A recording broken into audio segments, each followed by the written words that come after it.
Welcome once again to this webinar, Modeling for Impact, Strengthening Indonesia's Health Systems Through the AMHASS project. AMHASS stands for Assessment and Modeling for Health System Strengthening on NCDs. And this is the first webinar in a series of webinars as a part of a program of work on health systems impact modeling that is being implemented in collaboration with Health Systems Global and with support from the Gates Foundation. And we are truly grateful to the Gates Foundation for their support to this work program. I'm Zubin Shroff, Unit Head at the Alliance for Health Policy and Systems Research and responsible for the management of this work program. I'm supported in this by my colleague Samuel Boland, who has been supporting this, particularly the community of practice component of this and this webinar. Could I have the next slide, please?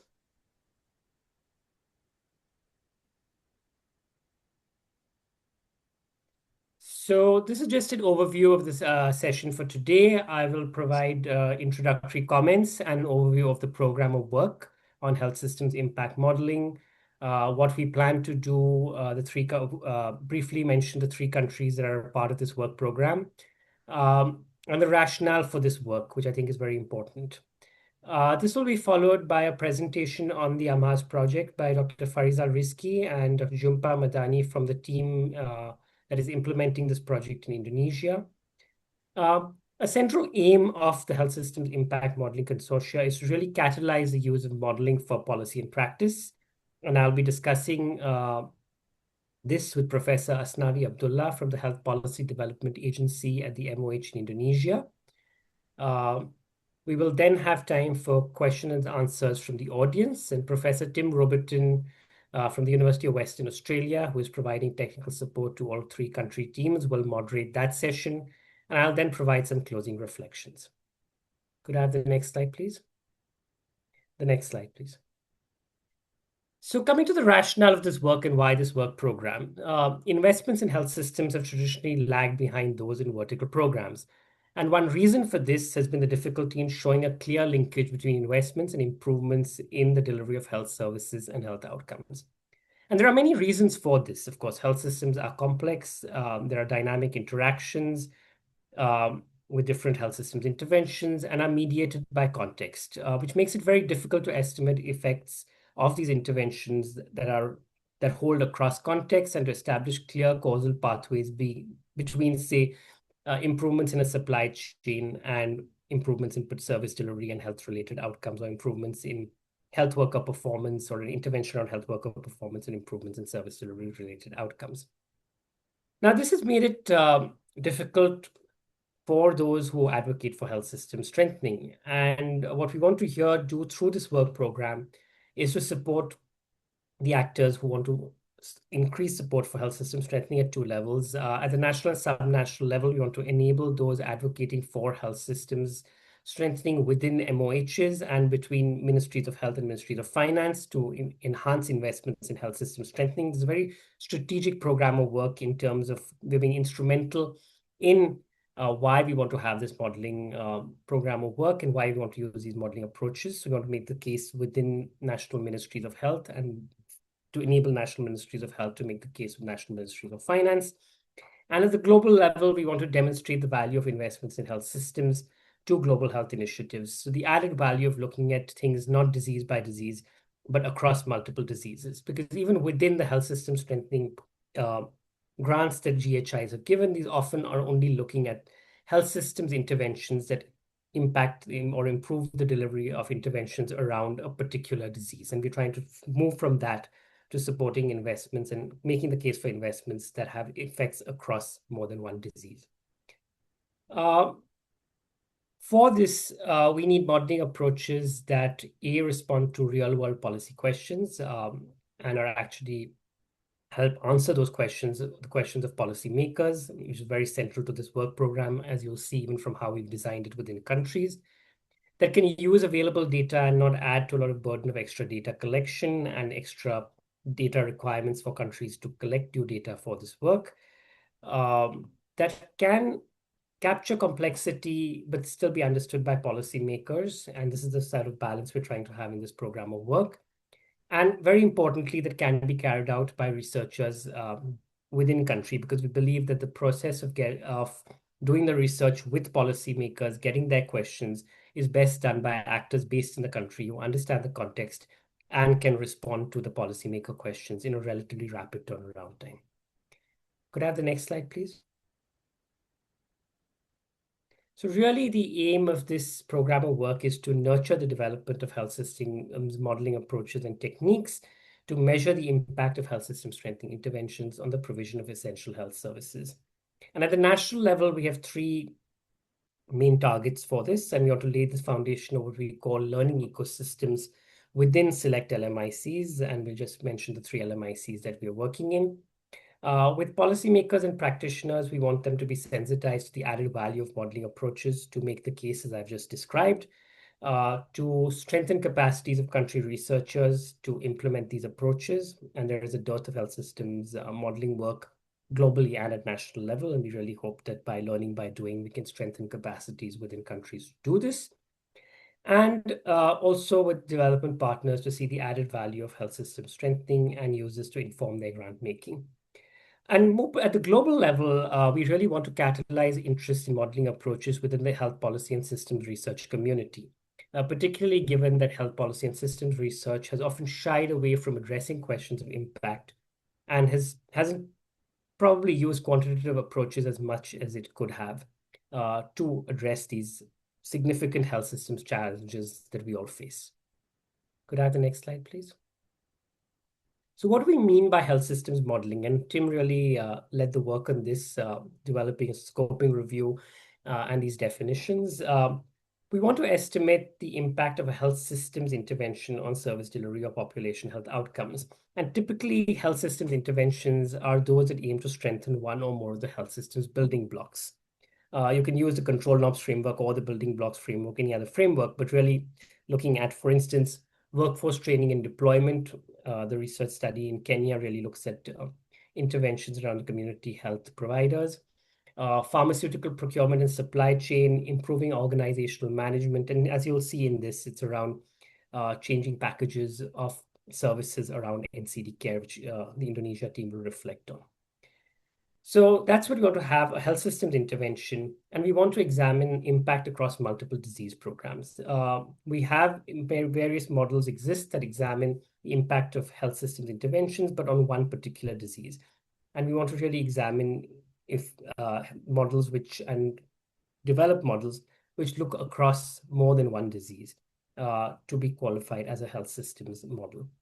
And the third is to have a causal model. And this we mean by a model which is not a black box, but where really the pathway between the health systems intervention and the improvement in service delivery is clearly laid out and is easily explicable to a policymaker audience. A reader should understand why this health system intervention has achieved its intended effect. So we're not really looking at predictive approaches models where you put in all the variables in a regression and then have an outcome which you can't really explain the causal pathway for.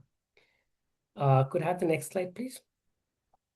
So just an overview of what we did. We held consultations with modelers, with health systems experts, and with policymakers and development partners to inform the process of developing this call for proposals, which was issued last July, August. And the 10 eligible countries were discussed and decided in collaboration and consultation with the Gates Foundation. And the proposals needed to include at least one policymaker currently working in the health system at national, subnational level, and put forth a causal model between the health system's intervention and a set of service delivery or health-related outputs. We received an overwhelming response of 57 proposals from these 10 countries, and after an extensive peer review process, selected 3 teams in Ethiopia, Indonesia, and Kenya. Could I have the next slide, please? And this is really an overview of the selected proposals.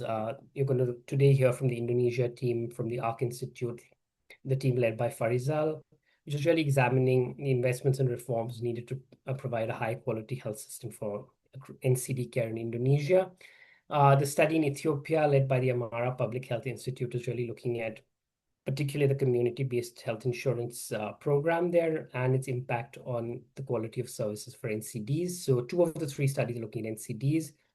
And in Kenya, the team from Masinde Muliro University of Science and Technology is looking at changes to the community health promoter program and potential shifts around that to understand what would lead to the best gains in service delivery. Two of the three studies are looking at systems dynamics modeling, and here we're going to see, you'll see in more detail shortly, a microsimulation model following an initial bottleneck analysis that Farizal will present in more detail. Could I have the next slide, please? So just an overview of what we are doing. So this really consists of convening, information gathering, and testing in real life context. And we want to empower country teams to develop these modeling exercises in consultation with policymakers and development partners. In the first stage, we developed the call for proposals informed by the series of consultations that I mentioned. And we also, to inform those consultations, conducted a scoping review to understand the current lay of the land around health systems modeling. I won't have time to go into the findings of that, but what we can say is that the literature is relatively thin, particularly the literature that examines the use of these modeling approaches in policy processes. We then issued this call for proposals, as I mentioned, and with the three proposals that were selected, could I have the next slide, please? I've worked with them to develop their protocols. These have been informed by consortia which were established in each country, bringing together researchers, policymakers, and development partners. And the aim of this consortia is really to help ensure the questions are answering questions that are relevant to country partners and policymakers, to identify other sources of data that the research teams may not have thought of, but as policymakers who are involved in this, they can help them identify additional sources of data. And also, very importantly, given that we're focusing on policy relevance, to identify potential entry points where findings could be used over the medium term, the next 1 to 2 years, to see where these findings could and what are sort of policy windows where these modeling exercises could be actually useful. So we want to be, consortia already been set up to provide support and input very much from the lens of informing in-country policy processes. So we finalized the protocol and the teams have started developing their models. So they're developing proof of concept models followed by models where they will use real data to populate the proof of concept they've developed. And what we will then do is bring together in-country convening of the consortia to examine the models, give feedback, refine the approach, also across national convening across the three countries to see what lessons they can learn from each other, and then dissemination of project findings at national and global level. But what we hope is that by having this consortia upfront involved, the need for the policymakers are already aware of this, and it won't just be we come up with findings and say, here it is. It's really that they've been involved in the development of the project and have given their inputs right from the start. Could I have the next slide, please? So as I said, products from this work and the program of work is due to run up to the end of 2026. The creation of policy ecosystems within the three countries. We want to capacitate a critical mass of researchers and sensitize policymakers to the added value of modeling approaches. The community of practice with health systems global, which this webinar is really the first of a series of webinars, and I'll discuss in more detail in the next slide. We want to have, of course, a range of empirically tested health systems modeling approaches. We'd have these three models developed, which would add to the body of literature on health systems modeling, and products both for policymakers and for researchers in terms of technical briefs on selected topics in a journal article series, potentially as a rolling series, which will put out findings as they are developed through the life of the project. Could I have the next slide, please? So really, this community of practice that I mentioned is this very close collaboration with Health Systems Global. We feel that the health policy and systems research community there's space to expand the use of modeling approaches within the health policy and systems research community, and to bring the modeling community closer to the health policy and systems research community, because these two worlds haven't been speaking to each other enough, and we see this as an opportunity to bring these worlds together. We want to encourage knowledge sharing through webinars like this. So this is the first, and we're envisaging about 6 to 8 webinars over this year and the next year, We will showcase the projects in this program of work, that is Indonesia today, Ethiopia, and Kenya, but also other work in health systems modeling, and are in touch with researchers so that this can be a dialogue rather than just a showcasing event. And this can sort of enrich the discussion around health systems modeling. We're seeking to create a repository and a newsletter, repository of knowledge products around health systems modeling that can be easily accessible uh, to those interested in working in this area. And we'd really like to co-create this community of practice with you, and we'll follow up with a questionnaire after this webinar, not only about the webinar itself, but also about what other uh, resources you'd like to see and what else you see this community of practice doing, so that it is actually useful to all of you who are interested and clearly interested in this area of work. So could I have the next slide? And with that, I'd hand over to Farizal and Jhumpa to take us through the AMHASS project. Okay. Thank you so much, Zubin, Professor Nawi, Tim, and Jumpa. So I will present what the AMHAS project from Indonesia is, and yeah, we will love to hear or have a question from the participant. And next slide, please. Okay, we start with the very huge question about what's happening in Indonesia, especially in the NCD management around, in the last 20 years. Actually, in the globally in NCD care in global is decreased between 2000 to 2020. We can see in the left side left figure here that Myanmar, India, Malaysia, China, Brazil, Thailand, Singapore have a reduction of the premature death.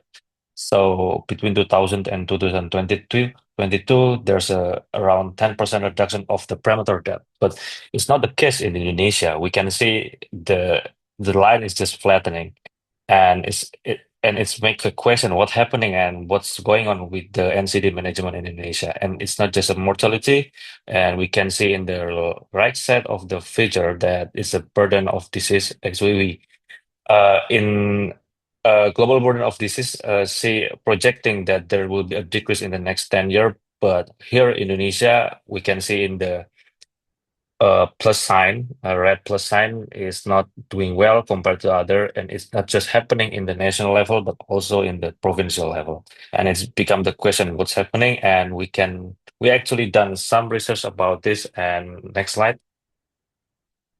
And the answer is we have a problem in managing the risk factor of the NCDs. And this is the primarily result of the AMHAS project. And we can see between 2013 and 23, hypertension, we can make a care cascade of the or how step by step of the managing hypertension here. We start with the how many number of population with hypertension and how many of them get diagnosed, treated, and controlled. And it's actually the number is improving. There's a we can see there's a huge drop in the diagnosed step. So we can see almost what two-thirds of hypertension population is never been diagnosed in Indonesia. It's that the data is coming from the national survey. And next, please, we can see some yeah here. The largest drop is coming from the diagnosed, almost 73%, and it's not increasing actually between 13 and 23. It is even decreased between from 33% to 26.9%.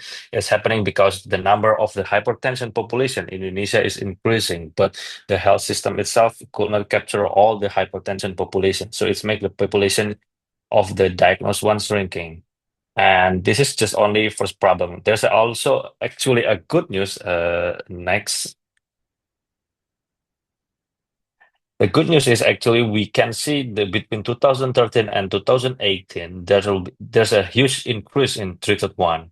It's almost doubling between 13 and 18, and it's could be due to the national health insurance. So Indonesia implementing national health insurance in 2014, and we can see the impact of the national health insurance in 2018. We can see that the number of patients that previously diagnosed and not could not access the treatment now is getting have a treatment. It almost 80% of the population with hypertension now is have a treatment, and it's the number is increasing between 18 and 23.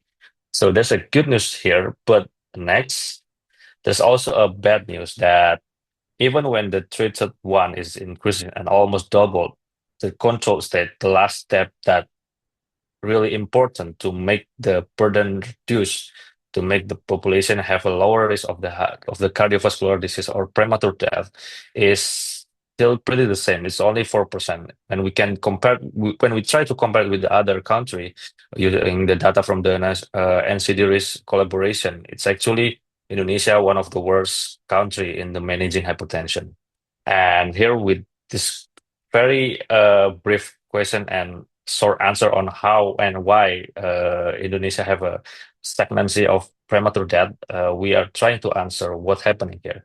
Next slide. So there's a gap here that from the population in need and to do the control. We can see from the Natanasi model of continuum of care, and we need to know what's the cascade or what's the pitfall between the cascade to make it to see what's happening and what we can do from the health system itself. So here, AMHASS researcher want to try to model what's happening and what's going on and what's the investment could be done to make the gap between the population in need to control is shortened. And next slide, please. Yeah, there's a supply side, and also next,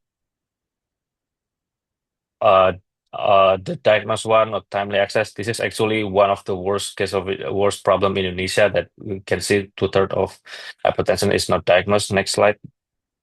And the latest one is it's not just diagnosed treated, but also we could say that Indonesia improving the coverage of the treatment, but not the quality of the treatment itself. That's why we want to know the treatment continuity and the control one.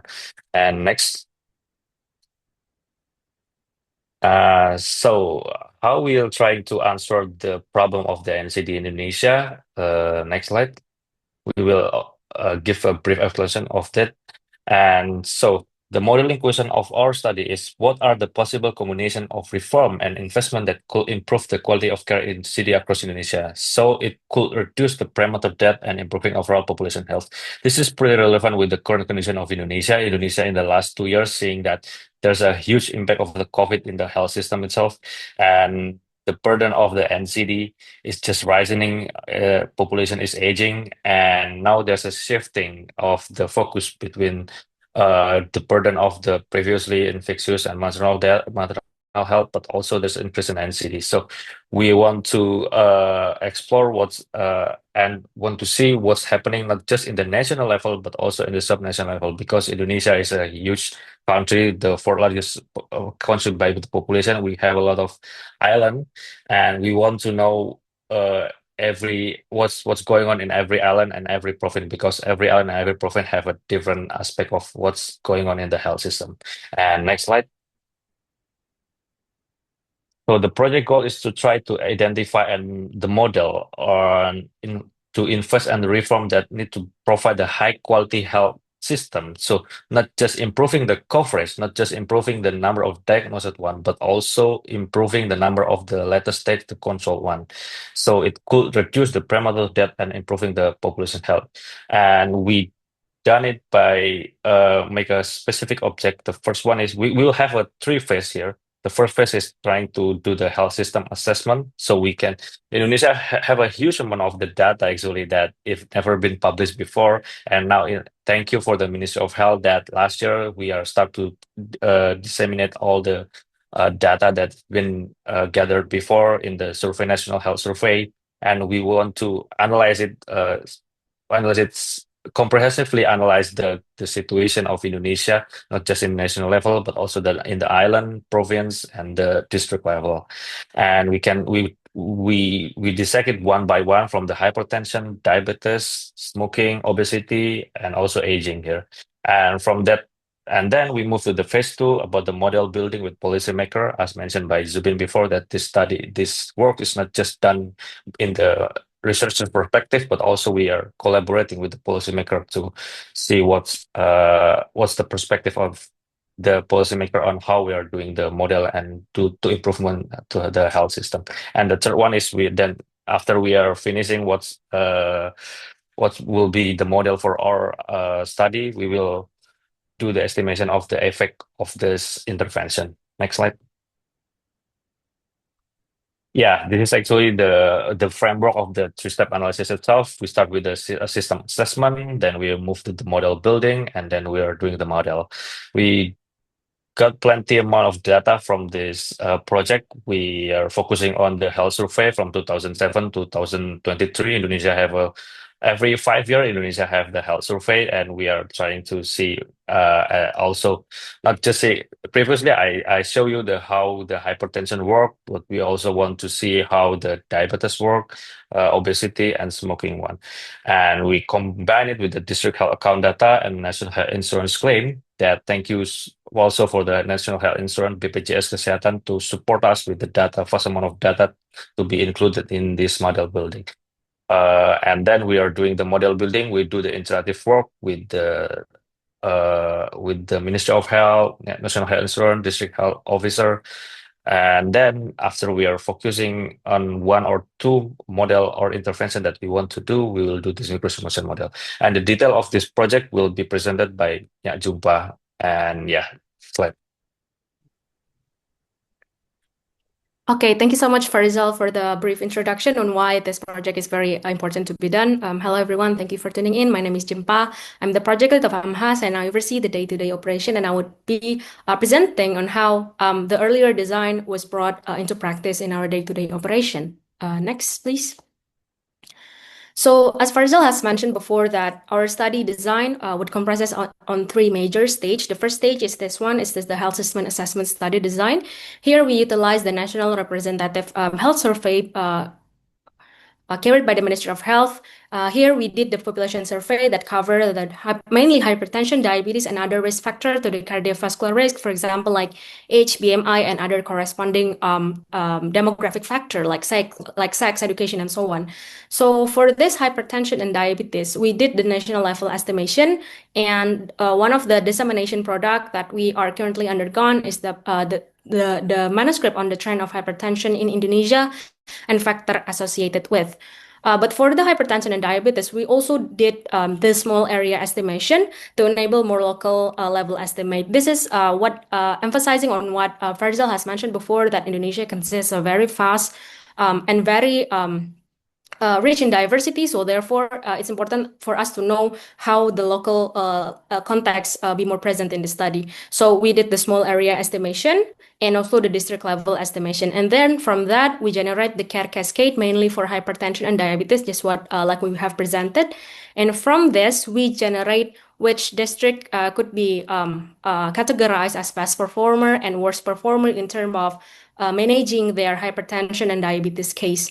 From this district selection, then we selected the district that are deemed suitable for our qualitative and field study, which I would be explaining on the later slides. So and also for other risk factor, and we also did utilize that using the baseline 10-year cardiovascular risk and disaggregate that to district, gender, and wealth quintile to generate a baseline for risk change due to intervention. Because in our initial analysis, we found that several demographic indicators are very much relevant and sensitive towards the health system management itself in terms of hypertension and diabetes, and specific subtype of group, for example, like different gender might react differently to another factor like BMI and age. It might be different from a different gender. So that's why we wanted to also know what are the most specific intervention that could be done in this subtype of population. Next, please. So before transitioning to the stage 2, we done the qualitative study location selection, as I have mentioned before. So we first did the indicator selection on how we would how we would determine which district could be considered as the best and worst performer, and then we did move along with the large number analysis and small number analysis to generate the best and worst performer. So we from the national health system assessment, we generate that to a small number analysis, and from this we select two types of district, which best performer and worst performer district from 6 region of Indonesia. So we divided Indonesia into 6 regions that comprises of major island from Indonesia, Sumatra, Kalimantan, Sulawesi, Bali, Java, Nusa Tenggara, and also Maluku and Papua. From these 2 districts, then we selected the population health worker and also government counterpart, because we believe that if we wanted to see on how health system is actually working, we need to incorporate all actor within the health system, which is the population as the patient side who receive the treatment, health worker as the provider side who give the healthcare delivery, and also the government who establish the system in which the health worker are operating. And so we wanted to gain thorough understanding on what is actually happening inside our health system. Apart from the qualitative study that are more bottom-up approach, we also did the top-down approach by engaging with national policymaker. As it mentioned earlier, that this AMHASS project will also engaging national policymaker as part of our consortium to in the end generate a model building that are well represented by the bottom-up and also the top-down approach. Next slide, please. This is for the model building study design. So we can see that there are three main models that would be generated from the study. The first is the business as usual or null model. In this model, we would argue that if in the foreseeable future, if there are no investment or reform being made, what kind of in what state will our health system be? So this is what we are trying to argue by generating this model. And for the second model, we did the literature review on selected intervention through the WHO package of essential non-communicable disease intervention for low and middle income country, where we analyze on how the intervention done through the WHO package of intervention model would generate impact. And in the third model, which is the model that would be genuinely generated from this study, we first we did the literature review for selected intervention.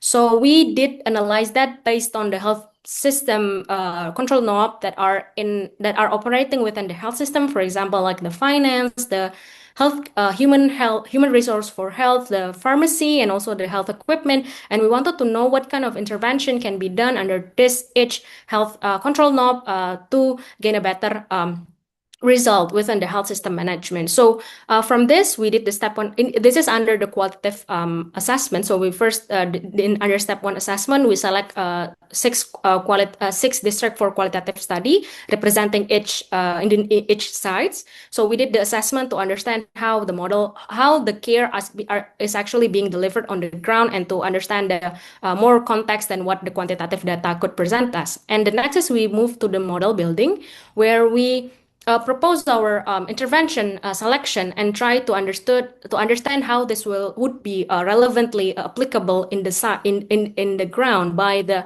grassroots actor, for example, like the puskesmas, the district health officer, provincial health officer, and also we will also do the FGD with the national policymaker to have a bigger point of view and a more helicopter view on how they see the system would go. And the last step for the model selection, we would do Delphi methods with the consortium member to engage them in the end step of the model building to gain and also to gain their understanding on how this could work on a bigger point of view.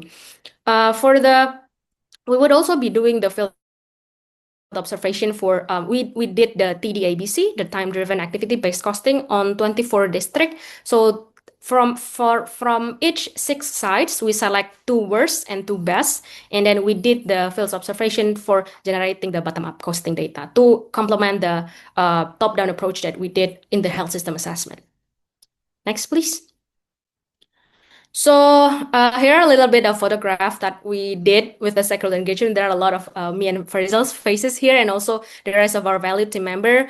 So we did the engagement with many of the health stakeholders that are relevant to this project, mainly from the Ministry of Health, and we are very we appreciate their support, and we hope that we can continue to work together until the end of this project. Next, please. So moving on to the microsimulation study, maybe we can next until the end of the animation to have a full overview of this. So in this microsimulation study, this would be done mainly for the proof of concept, while for the real scenario, real case, we would be opting on using a relative risk from meta-analysis. So we can see on how there are several parameters being put into the model in this microsimulation study. The first is the population parameter that was derived from the health system assessment that we did in the first phase, where we assess the current risk factor of cardiovascular diseases like age, sex, BMI, hypertension, smoking, and so on.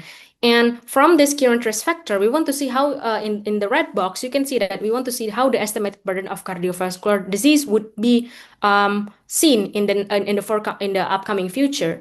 And in the blue box, we would introduce the intervention parameter that would be generated from the qualitative and also literature review, where we introduce the counterfactual scenario, where we introduce what kind of reform or innovation that we can done to made an improvement in the health system management in Indonesia. For this stage, we would expect that the counterfactual scenario without adjustment for target or capacity. So here we just did the intervention parameter without actually taking into account what kind of the health system limitation exists at that phase. So we would then do the global risk individual estimation of 10-year risk. So we want to see how we can progress in the next upcoming future if in the red box if there are no intervention, and the blue box if the counterfactual is being introduced. And then from the gap between the blue box and the red box, we want to know how many cases averted and death averted could be done by introducing those intervention. And lastly, we would did the cost parameter through the time-driven activity-based costing and other financial data that we gathered to understand how much ICER, all the incremental cost-effectiveness ratio that we could get from various scenario that we are introducing through this study. So we would then also introducing the subgroup or equity parameter to make this more context-based and locally based. I think that's all to conclude our study design, and we wanted also to highlight that we are on the month 6 of this study. So we are currently on the assessment phase, but we are on the 80% of the assessment phase, and really hoping and really excited to see how this project would go in the near future. I think that's all from me. Thank you so much for tuning in, and I think I will give this over to Zubin or Prof. Asnawi, please. Thank you very much, Jumpa and Farizal, for that very comprehensive overview. It's great to see the progress of this project. And Farizal and Jumpa very well provided the rationale and also what you've done to now and plan to do. And of course, a future webinar will then focus on the findings sometime probably in 2026. But really, thank you very much for this. And I'll now begin a conversation with Professor Asnawi Abdullah, who is the director of the Health Policy Development Agency. But just while I'm having that conversation, to let you know, the audience know, that we will then be taking question and answers after that. So you can begin to put your question and answers in the chat, in the Q&A, sorry, not in the chat, in the Q&A. And we will then collect the questions, and Tim Roberton will be facilitating that. So as you have questions, please do put them in the chat, which will then help us select a few questions, which will then be answered, put to the panelists.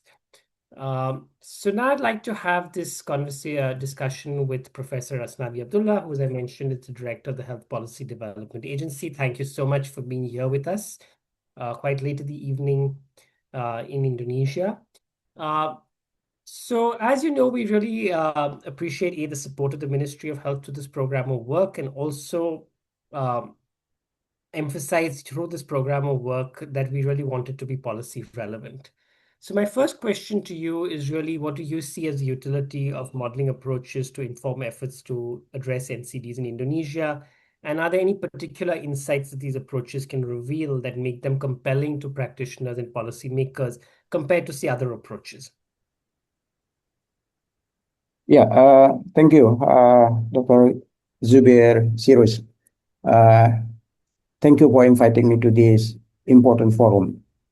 I'm really pleased to be part of this session.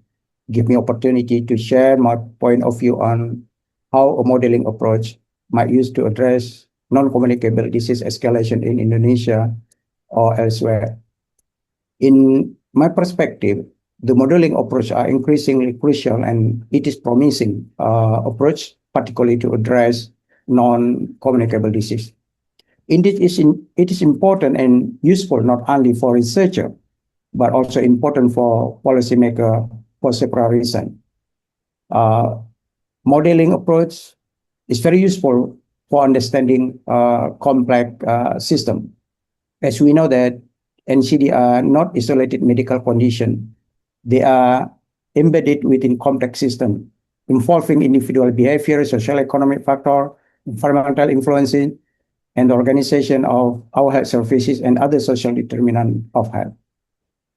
By modeling allow us to simulate this complex interaction, which is difficult to understand through traditional observation study. Having a system-level understanding is essential for designing effective intervention. Modeling approach is also useful for predictive capacity and what-if scenario. Modeling provides a powerful ability to forecast the potential impact on policy decision before implementation. For instance, we can model the effect of different level of investment in primary healthcare, or the impact of new tech on sugary drink on NCD prevalence and mortality. This allows us to prioritize intervention with the greatest potential benefit and optimize resources allocation. It allows to address what-if scenario. Modeling also useful for addressing equity. This is also important aspect.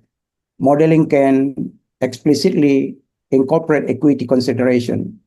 We can simulate how different intervention might impact several social economic groups, helping us to design policy and to reduce health disparity. For example, modeling study can identify tailored strategy to reach underserved community. Modeling also provides a dynamic and long-term perspective. NCD are chronic conditions that develop over time. Modeling allows us to examine the long-term consequences of current policy and current intervention. Taking into account factors like aging population and changing lifestyle, this dynamic perspective is crucial for sustainable solution. In addition, modeling approaches are also compelling for policymakers for a number of reasons. Modeling approach can improve evidence-based decision-making.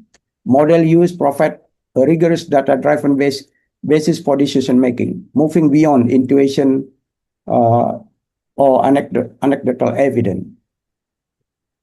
Model also can improve transparency and accountability for health policy process. The assumption and methodology used in the model usually stated explicitly and scrutinized, enhancing transparency and accountability of health policy process.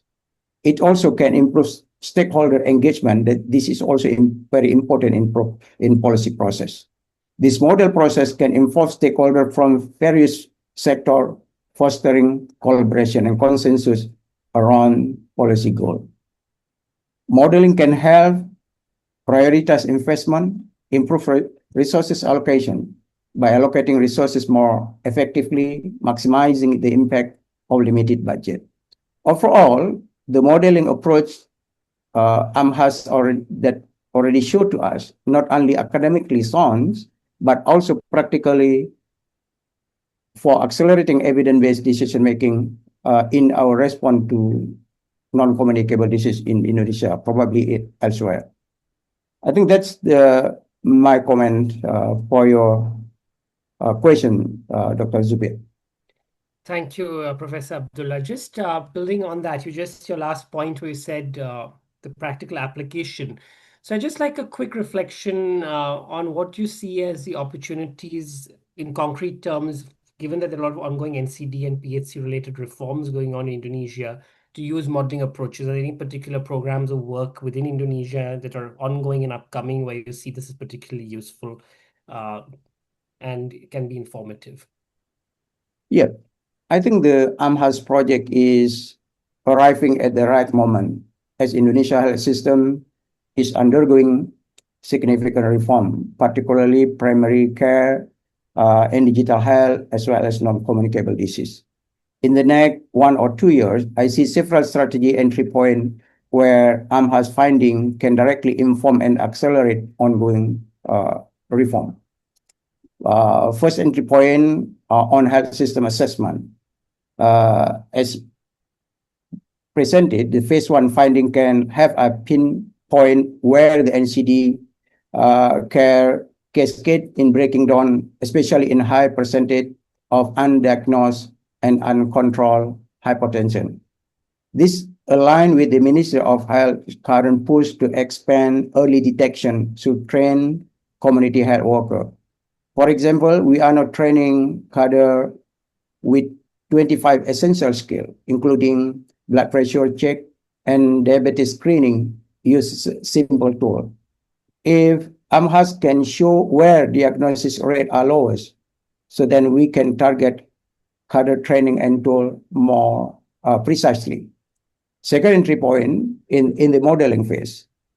The phase two collaboration with the policymaker present a golden opportunity to simulate different resources allocation, such as between workforce expansion and digital tool, and determine which combination yield the best outcome in the term of cost, effectiveness, or equity.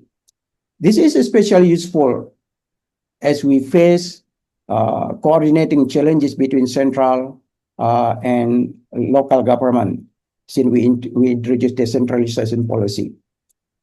For instance, the city like Medan and Semarang having varying alignment with hypertension goal in the National Medium-Term Development Plan, a model that show that benefit of alignment could help build the case for more integrated planning. This is entry point on digital transformation. Micro simulation could reinforce our effort to integrate and visualize non-communicable data through platform like Satu Sehat.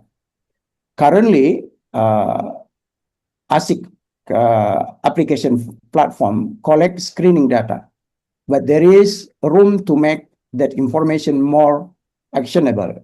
AMHASS can provide a framework for turning raw data into forecast and decision support tool. For example, predicting future hospital burden if screening rate remain low. And finally, for the policy advocacy, suppose the model can demonstrate, for instance, that the free health checkup program could reduce hypertension-related mortality in underserved district, for example. In that case, it is strengthen our case for scaling up that initiative. These are precisely the kind of insight policymakers need, concrete, visual, and link it to the local priority. I think that's my answer, Dr. Thank you, Dr. Asnawi. And the last question. So you're a researcher by background and now policymaker. So I want to know what you think researchers in Indonesia, particularly those working in health system space, can do more to make their work aligned with the needs of policymakers. And on the other hand, what can ministries of health do to incentivize policymakers to better use evidence such as this in their practice? Okay, that's really good questions. Since I joined the Ministry of Health this January 2025, 5 months ago, one of the core challenges many of us face today is how to make research more applicable and useful in a real policy making. I think this is a big challenge for us. From my experience as a researcher and now in the Ministry of Health, I have a unique perspective on this issue. Here, what I believe Indonesia researchers, particularly in health system, can do make their work more relevant and impactful. It starts with involving policymakers from the beginning. In Indonesia, we already have national strategic framework that guide policy priority, such as medium-term development plan, the health sector master plan, and the Ministry of Health strategic plan, which serve as our master plan for health development. Researchers need to engage with this document from the beginning, earlier and often, because that's how we define the Ministry of Health, define the system is heading. Recently, for example, the Ministry of Health even asked our agency, the development agency, to review whether national health targets are fully aligned with the global goal. So alignment isn't just a technical requirement, it is political and strategic. For example, NCD control is clearly defined in our REBK under strategic indicator 15 as a proportion of population free from NCDs. If researcher doesn't speak to this indicator, it risks being overlooked. Researchers need to focus on producing actionable output. We often, in the Ministry of Health, doesn't have a luxury of time to read dense journal article. What we need a clear policy brief, interactive dashboard, scenario-based simulation that answer practical question. Like if we invest more in early screening this year, how will that save outcome for next year? Timeline is everything. Policy making in the Ministry of Health is guided by planning cycle, particularly during the preparation of work plan and budgeting. Researcher who can deliver the interim finding at the right moment can have far greater impact than those who publish complete report a year later. Finally, we need to build capacity. Tools like micro simulation and forecasting are powerful, but they are only helpful if policymakers know how to interpret them. Initiative like the AMHASS community of practice can help bridge this gap by training Ministry of Health staff and local government to understand and use evidence more effectively. In short, align with strategic plan, deliver practical output rather than pragmatic one, consider feasibility, respect timing, and invest in the capacity. That is how we can meaningful close to the gap between research and policy need. That's my answer, Dr. Zubir. Thank you. Thank you, Professor Abdullah, for these very insightful reflections on all the questions. And I think thank you once again for your taking time to be here with us. I'd like to now pass it to Tim Robertson to then have the Q&A and get audience questions. I see quite a few questions there. Probably have to pick a few out of these to answer. We have about a little under 20 minutes for discussion, and then but floor is open. And Tim, please take over the discussion. Okay, thanks very much. And thank you again to the presenters. That was a great presentation and great discussion. So I'm just going to facilitate questions. So if you do have questions, please put them in the chat. You can type them. So we've already had quite a few questions, and a lot of them have focused on data and data availability. So perhaps Faisal or Jumpa or the team, could you talk a little bit more about the data that goes into your model? It's quite a big model. You've got data on a lot of sort of different domains. Maybe first just sort of summarize maybe the different data a little bit, but talk to us a little bit about what was challenging in getting data and where you sort of had good availability or not. Yeah, I think a lot of people have asked about that. Yeah. Thank you so much, Tim. There's a lot of question about how the data coming from, and yeah, so I will try to add additional slide about how the data came from. Okay. So we got plenty of data about how we are doing the modeling here. We got the data from the population itself to measure the population parameter, and we also got the data from the regional and facility-based data to measure the health system capacity at the specific district or specific region. And also we got the intervention model to see how previously some intervention could affect the population. For example, here we're doing the WHO PN. And from the population health data, we got, thank you so much for the Ministry of Health and National Health Insurance. We got plenty of data from National Health Survey. So Indonesia doing national health survey every 5 years. So we got the data from 13, 18, 23. We can see the trend of the national health population level risk factor, or even it's actually representative at the district level. So we can estimate the burden of the cardiovascular within the district level. And we got also the data from other district health survey, also the Indonesia Family Life Survey to be auxiliary data. This will become the baseline of the population health. And for the facility-based data, we got, so there's also a question about how we are estimating the facility or health facility, or how we are doing the counterfactual scenario based on the capacity of the health system. Indonesia have the data in 2020, Indonesia doing the survey for the facility at the primary care level. They are asking about what you have in every facility, both in the private and public. And it will be the baseline of the capacity of the current situation of Indonesia.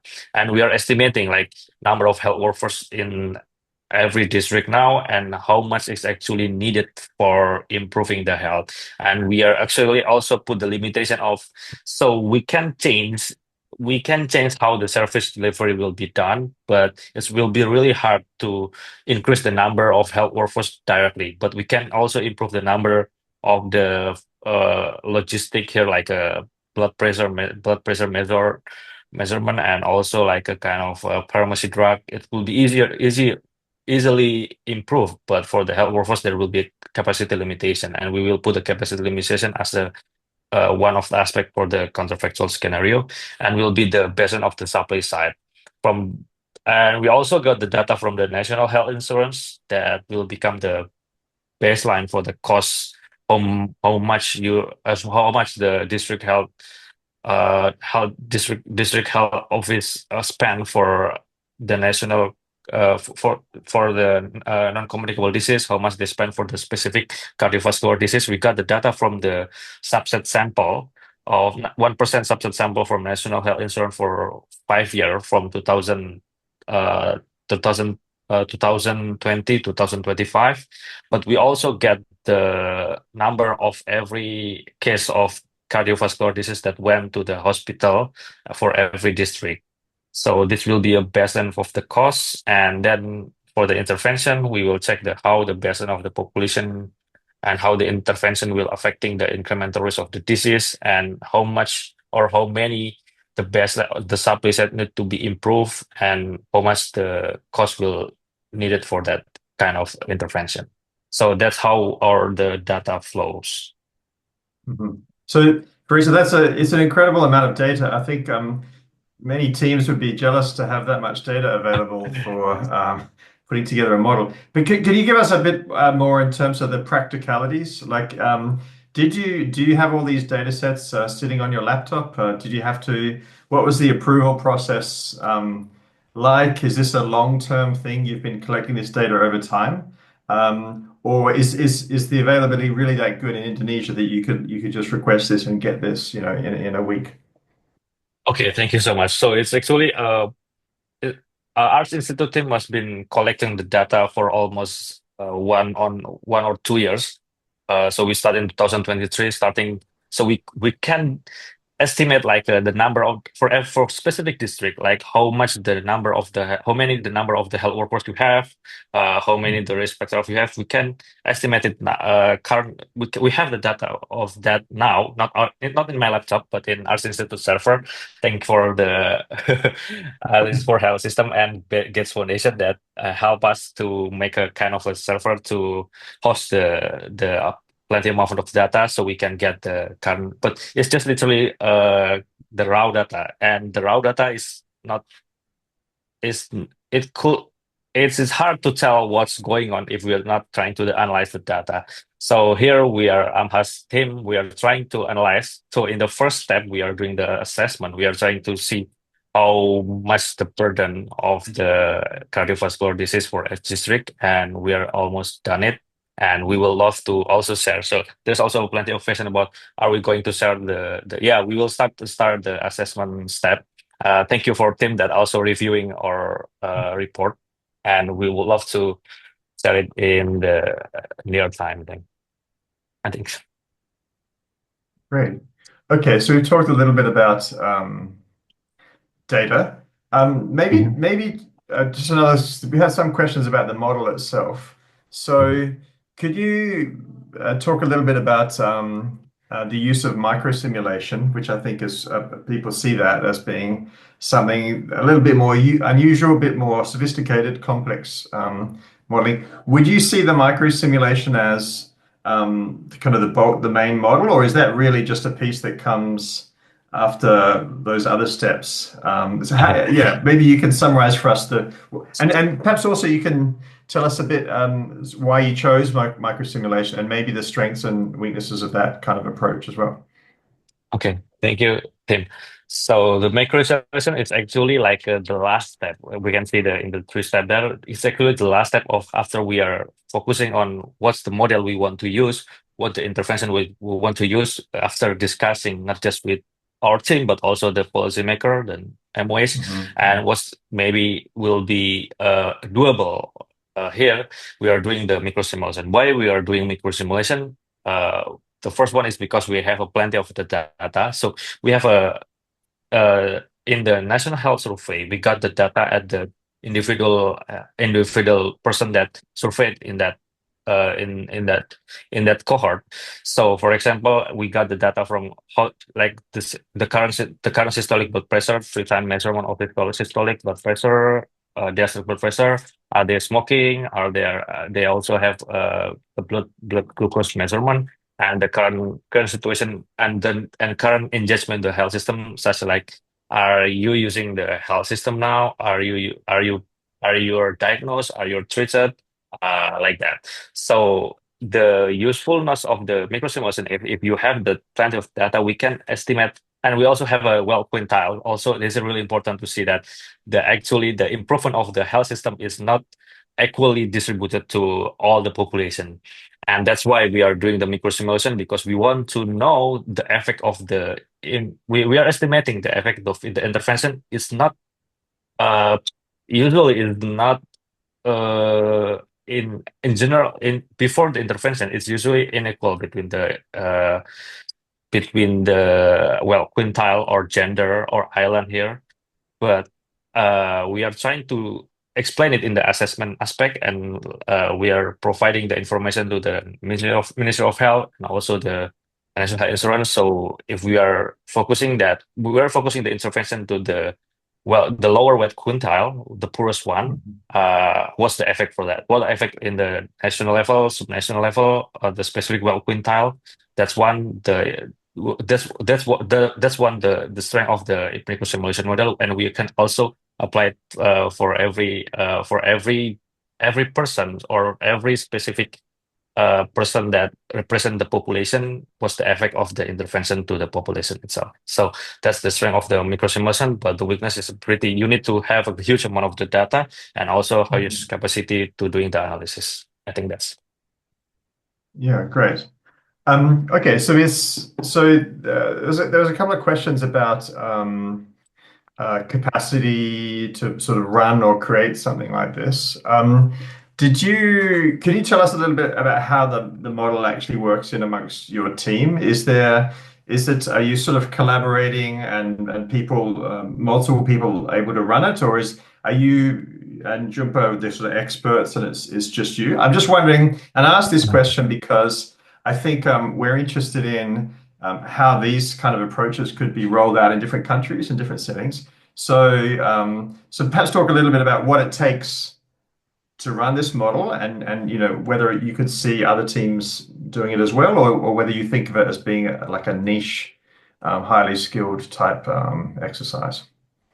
Okay, for the modeling process, how to build the model, we will have the qualitative team that discuss or doing the in-depth interview or FGD with the district health officer and also in the national health level. So we need to have a specific skill on how we are doing. We gather the information on what's the bottleneck of the health system itself. It's really important to see how the model it's important to check what's happening in the field that could be problem. So we can give kind of the brief of what's happening to the Ministry of Health. So we really need have a qualitative workshop, and that's the first part. And actually, I want to share that this project would not haven't been done if it's not due to the Indonesian Endowment Fund for Education. So a lot of people that high skilled people from that Indonesian high skilled people is coming from the other all the university around the world come back to Indonesia because Indonesia investing much in the health resource of the health, not just health for every, but also the economic and everything. And they are just come back, and we are collaborating with each other. We also have a qualitative team. We have a modeling team. The modeling team is coming from specific. They have a specific skill work. So we are not just doing it by me and Jumpa, but also it's a collaborative team that have a specific skill in the qualitative, the macro simulation modeling, etc. And also the Great. data management. That's also the important one. That because we have plenty of data, how the management, the data of after we collect the data, how we manage and harmonize for each layers. Yeah, that's all. Yeah, great. Yeah, thank you. It does seem like an impressive exercise, and you've built a real, capacity and a great team there. So Jumper, I think you had your hand up and you wanted to add to one of these questions.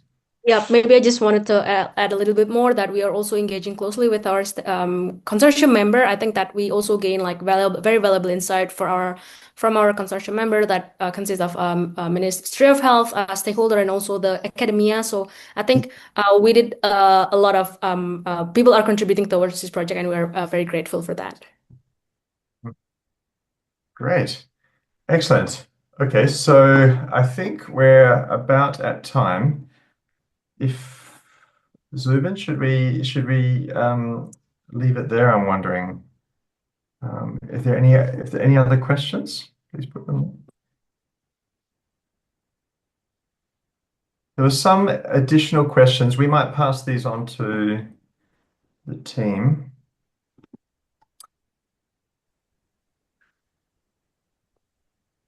Else, yeah, if we could you pass them on to the team, I think the team can answer that and get back. And we've got the email addresses of the people who've asked the questions, and we can get back to them.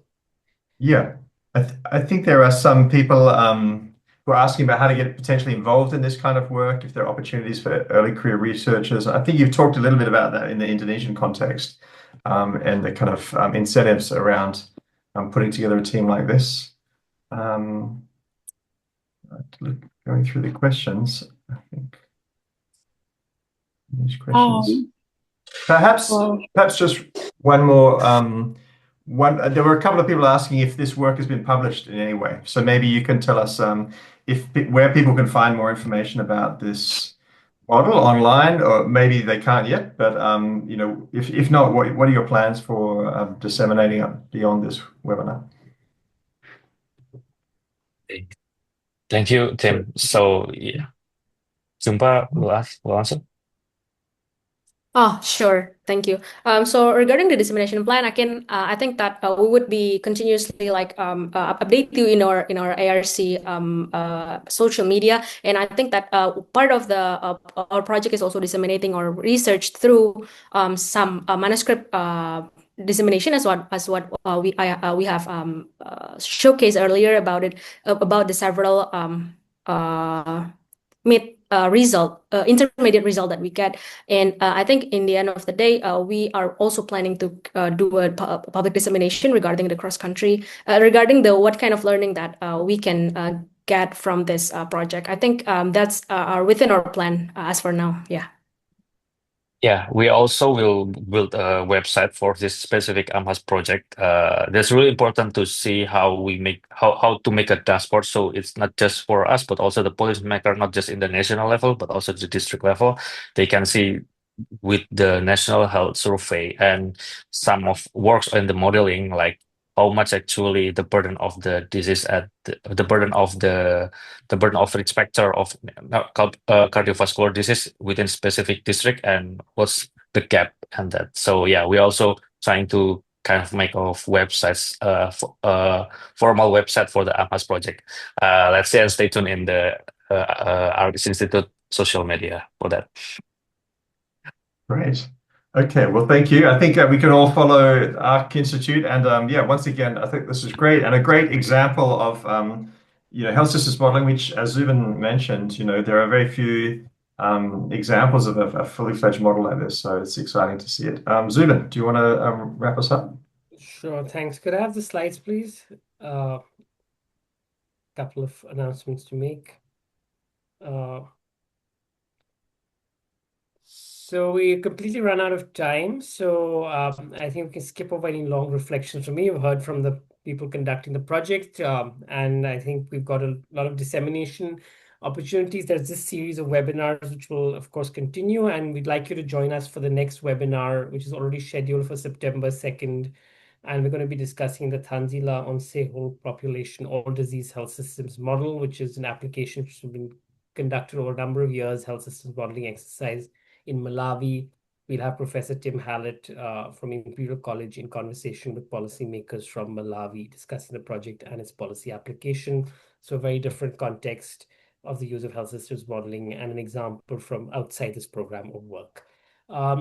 Dissemination, well, as the community of practice, as I said, we will also send you a questionnaire for feedback on how this community of practice can contribute to developing the modeling ecosystem at the global level to complement the sort of national ecosystems that the research teams are doing. And we really want your feedback for that. We'll soon be in touch with that.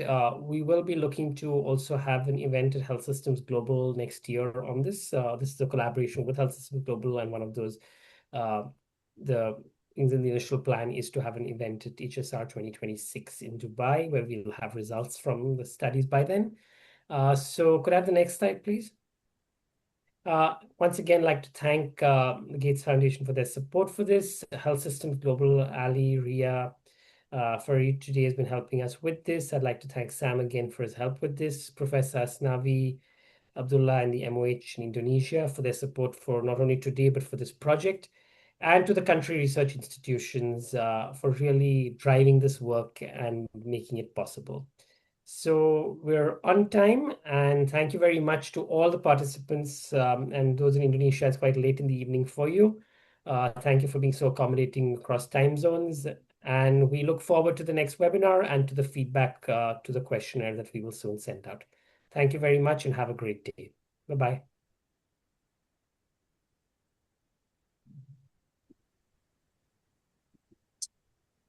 Thank you so much. Thank you. so much. Bye-bye. Bye. Thank you. Bye-bye. Thank you, Professor Nawi, Zibin. Good Jumpa. luck. Yep.